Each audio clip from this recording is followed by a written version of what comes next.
Se foi abril, maio, setembro, dei rédeas ao coração, coração desesperado, coração apaixonado. Eu estava amargurada com tanta desilusão.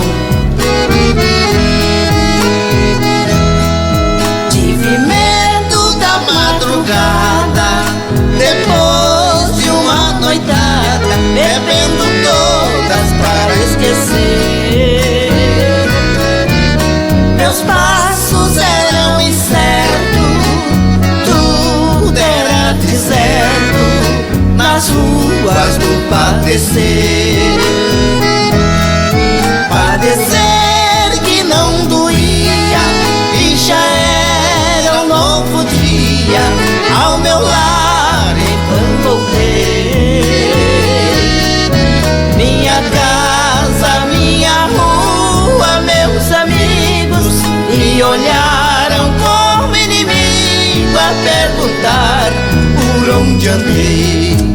E quando rompeu a manhã daquela noite de orgia, eu já não estava mais sozinha. A saudade me fazia companhia. Voltei ao ponto de partida daquela manhã serena. Apesar dos comentários, sei que valeu a pena. No lugar das luzes multicores, senti o perfume das flores. Fiz virtude, nada fiz. Entrei no cassino e joguei. Se ganhei ou perdi eu não sei. Esta noite eu estava feliz. Se violão, bebida e serenata e um belo luar de prata são companhias pra reprovar. Alguns beijos perdidos, alguns abraços esquecidos, que então venham me condenar. Atire a primeira pedra quem nunca sofreu por amor.